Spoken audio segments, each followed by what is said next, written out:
So now we've done the vertical array as well as the horizontal array. Now we want to put them together in a two-dimensional array.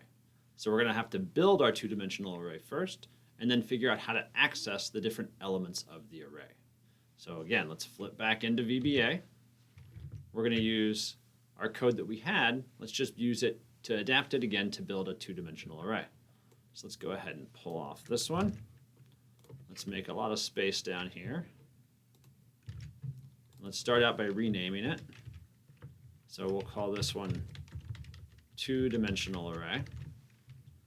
Copy that, make our output variable again the same, two-dimensional array. And now let's first start adapting to take both a row number and a column number in. So we have row num as integer. Let's do column number as integer as well. So now, like the index function we saw before, we're going to have two different variables coming in from the user. What row do they want and what column do they want? So the corresponding adjustment we have to make now in our code is that number array shouldn't just be one-dimensional, right? Before in the vertical array we had 4 rows and just 1 column. Now we also want 5 columns across, so we start to get those 2 dimensions involved. So we're going to change our 1 to a 5, and now we have that 2-dimensional number array to work with. So now the next, and really the kind of the trickiest part here, is how are we going to go ahead and populate this 2-dimensional space, right? Before we did a for loop where we did 1, 2, 3, 4 rows, or 1, 2, 3, 4, 5 columns. Now we're actually going to do a nested for loop. So what we're going to do is actually come up a little higher. Let's go to our original horizontal array, and then we're going to take this horizontal array loop, and we're going to put it inside of the vertical array loop. So let's put that in here. Let's correct our tabbing. Here the tabbing really is important. That way we can keep track of what code is inside which loop. All right, so we've got our loop set up, and you might not quite see this yet, but we need to adjust for our looping parameters. All right, right now we have loop number and loop number. All right, so what that's going to cause is if we have the same name variable looping over both, it's not going to keep track properly of which loop it's in. We need 2 different names because we really have 2 distinct loops here. One lives inside the other one, but there's still 2 different loops. So let's call this, we can't really call it row number because we already have the row number variable. So we'll call it row loop, and let's do column loop. So we're going to adapt our next pieces of code to match. So we have row loop and column loop. All right, so the next piece we want to see is how do we actually populate this number array, right? Before we had 1 comma loop number. But again, loop number, that was going to be, the loop number was the same whether we were doing vertical or horizontal. Now we have 2 different variables, row loop and column loop. So here we're going to use row loop for the row number, and then column loop for that column position. Again, row, then column. Now what's it equal to? Well, loop number, but again, we're not using loop number. We've changed away from that. So for now, let's just put a 1 right there. All right, we're going to populate this thing all with 1s, and then we'll make an adjustment once we get there in a second. The last thing we have to change here is, I guess, 2 more things. One, we have to add our column number to our output down here for our 2-dimensional array. And lastly, we actually have to initiate the row loop and the column loop variables. So let's take row loop, replace loop number, and now let's put in column loop behind row loop. All right, so we've got our 2 different variables there, and we're looking like we have this pretty well set up. Let's go see how it's looking over in the Excel spreadsheet. So let's type in 2-dimensional array. Let's go ahead and start out with 1 comma 1. Notice we have to have both inputs now, the row and the column. You put that in and we get the number 1, which shouldn't surprise us because we coded every single value to equal 1. But let's see if it's actually working in the entire array.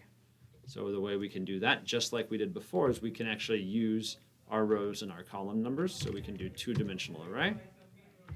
First, we want our row. So we want row 1. And here we're going to strategically use some locking, right? Because I want to be able to drag this across, but I don't want that column B moving.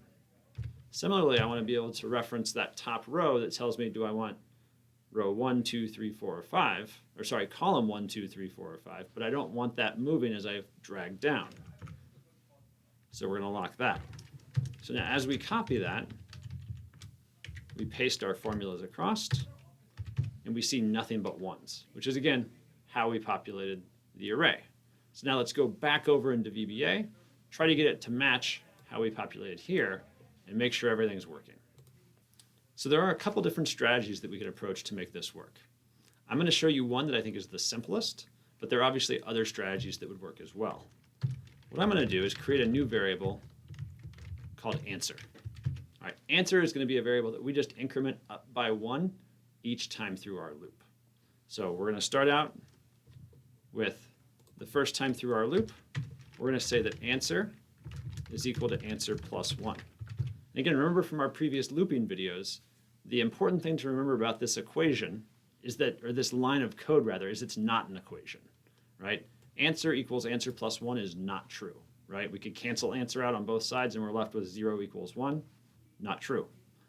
What we want to think about this as is that the computer does what's on the right-hand side first, take answer, add 1 to it, and then whatever that value is, it stores it back in the variable answer. So in this case, if we've initiated an answer as an integer, its value is 0. So the first time through this loop, we'll take 0 plus 1, that's equal to 1, and then store that back in answer. What we can then do is set our number array equal to answer. All right, now we have it equal to answer, and we can now iterate through each different step in the process. So let's see what that looks like as we move back to our Excel spreadsheet. So if we come back over here, F2 to refresh, now we see all of our values update. We've actually recreated the array that we set out to do at the very start. Now if we come in here, let's actually make this a dynamic function. Reference back to our row and our column, just like our index function did at the beginning. And we see we get that same value of 13. And we've basically replicated the index function, just doing it within VBA, keeping track always kind of whether we're on our row or our column indexes.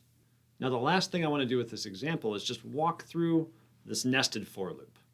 All right, because sometimes it takes a couple times to get used to how these nested for loops work. So I'm going to go back to Excel. We're going to actually delete the array, and we're just going to type in what we're doing to construct it through the loops. So we're going to flip back over here and delete this, and we're going to start out up here in the first row, first column. So let's flip back to VBA, and what we see is we start out with our row loop at number 1 and our column loop at number 1. So let's just keep track of that first for loop. So row loop is equal to 1. All right, so keep that in mind. Now we go in and we say column loop is equal to 1, and we're going to go from 1 to 5. So the first time through this loop, we have row loop equal to 1, column loop equal to 1, answer is equal to 1. So let's come over here, and we put a 1 right there. So now let's notice how I move to the right by 1. That's because at the second time through this loop, we stay only inside this inner loop. So we go to the next column loop. Remember, row loop is still 1, but now column loop goes to 2. So now our answer goes up by 1. Previous value 1 plus 1, we now have it equal to 2. And now the row loop is still 1, the column loop is 2. And so going back to Excel, that's where we put a 2 into our array. Now we're going to go to the third position, right? We go through this loop a third time. So we're going to have column loop equal to 3. Answer is also going to equal 3. So similarly, we do 3, 4, and 5. So that fifth time through the loop, though, now where do we go? Right? Once we've gone through this all 5 times, that means this piece of code is over, so it goes to the row loop. All right, next row loop, that puts us back to the top right here, and now we go from 1 to 2. So now we have row loop equal to 2. Now we go back into our code. We're going to repeat this step again as we go back into that loop. So this is where we're nesting and going into these loops again. So the column loop now starts out again at 1. So now we'd be at row loop 2, column loop 1, so 2 comma 1. Our answer is still going to go up by 1, so 5 plus 1 gives us 6. Right? We're in the second row, first column. Then we're going to go to the second row, second column. Second row, third column. Fourth column, and fifth column. So that would have taken us through this inner loop all 5 times. Once that inner loop is run 5 times, again, it spits out. It goes next row loop, back to the top. Row loop now becomes 3. We're at 3.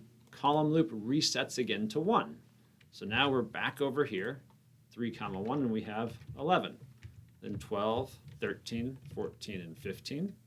Once that third loop is done, we do the fourth outer loop. We're going to pop back over here, 16, 17, 18, 19, and 20. So once that 20 gets typed, where you're at in the code is you've just finished this last inner loop for the 4th time.